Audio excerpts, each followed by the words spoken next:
Hey everyone, it's Hobo here, and I'm going to be doing a review of the BlackWidow Ultimate Keyboard by Razer. And right off the bat, what you guys should know is that this is actually a mechanical switch keyboard, which means that you need to apply very little pressure to get the key to depress, which is really nice. Um, as you can tell, it does have somewhat of a typewriter-ish feel to it, or a sound rather, which some people say is a con, but I really like it. Thumbs up to that because it gives you that extra insurance to let you know that you have in fact hit the key, which is nice, especially when you're a gamer, which is basically the only type of person I would see buying this keyboard. But actually it's quite comfortable for typing, as we will talk about later. Let's just go over the looks and the outside features. First, we are going to see that we do have these function keys on the top. You can see all on the F keys, and down here next to the Alt and in between the page scroll, I think this is, we're gonna have this FN key, which if you hold this and press any of the function keys of the F11 on the top, then you'll get them right. F1 through F8 is gonna be your media keys. Looks like we got mute, sound, or volume down, volume up. We have pause and play, stop, rewind or to the next track, and fast forward, or previous track, next track. And right here, this is probably one of my favorite parts about the keyboard, is actually the gaming mode. If you click it on, you'll see that you'll get a little G, a green G up there, and what it means is that the Windows keys are actually deactivated, so none of the goofy stuff of having to pop out your Windows keys or any of that, which I think is really nice. And the last thing it has here, well, of course it has lighting, which I'll show you guys in a sec, but the last thing it has here is actually a sleep mode, so it actually will put your computer into sleep mode, which is nice, not having to go all the way through into your control, or not your control panel, excuse me, your start menu, and going through all that jazz. Just two keys and you can walk away, go eat, do whatever you gotta do in between some games. But it looks like we also have these macro keys, these 5 macro keys on the side. I can't really speak to that because I basically play RTS, no RPG for me, so I haven't really used it. But all you have to do is hit FN and Alt, and you can see the little M for the macro key, and you will get that lit up. You can set your macro keys that way, and they do look like good spacing in a convenient space. But as for the overall feel of the keyboard, I think the spacing is really nice, and the keys themselves have a nice sturdy feel to them. Kind of matte-ish, but not as frictiony, I guess I would say. The only real, I guess, downside to this keyboard is that it can attract fingerprints, but in proper lighting, which I don't have right now, you won't even notice them really. Plus, you're going to be looking at your screen anyway, so I'm not much of a fingerprint psycho like some people tend to be. But of course, with this keyboard you also get on the side USB hub and a microphone and audio jack.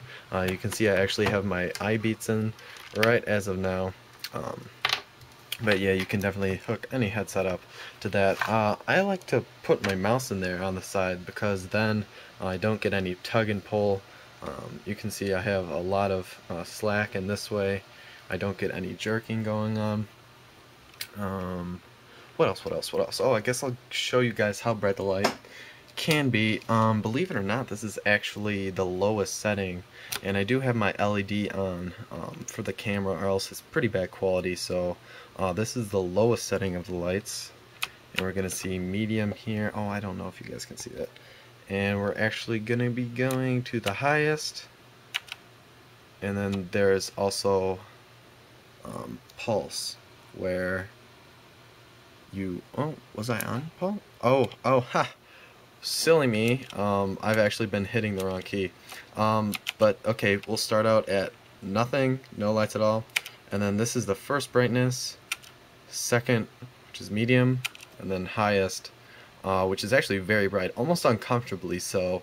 I guess it's only for daytime use. and then we also have pulsating, which I guess looks cool, but I think it would be distracting while you're actually gaming. So I'm just gonna go ahead and go back to normal, and I'm gonna switch on this light again. What else? What else? What else? Standard numpad on the side, of course. And I think I've, oh, well, another thing is that on the bottom, of course, it does have these tabs. Just gonna prop that up, just like that. It does have the tabs on the side, which are very sturdy, and I do like that. And I think you can get, no, just one height to them, but I prefer a more flat keyboard. It's more comfortable to me. But yeah, other than that, oh, it's a very weighty keyboard actually, which I guess it does kind of take away from the portability a slight bit, but it's very good to have a weighty keyboard, because then it's not going to be sliding around much when you're hitting your keys. I can put a lot of force on this, and it won't move around at all. So I've never had any problems with it. So that's definitely a plus. And what else? What else? What else? Yeah, I guess that's just about it. Like I said, just to recap, I read a lot of reviews even on things even after I buy them, just because I guess I'm a natural born reviewer. But the main complaint that people put out is that it's too loud, but really that's just a plus for me, like I said in the beginning. And I guess I wouldn't recommend it if you're sharing a dorm with somebody and they have to sleep at night, because, well, what do I mean? Because when they sleep at night, because they're human. But if you have your own room or whatever, I mean, this is definitely a really good choice for a keyboard. Oh, the only other con was that it was $130, I do believe, maybe 120. But if you can get it as a present, then go for it. It is a $40 difference between this and the regular non-ultimate, and the only difference is really the backlit and the USB and audio and headphone jack on the side. Yeah, so I mean, definitely probably the best, no, easily the best keyboard I've had so far, so definitely a good job by Razer. And I hope you guys enjoyed this. If you have any more questions, then just post them down below and I will respond. So thanks a lot for watching, guys. Hobo signing out.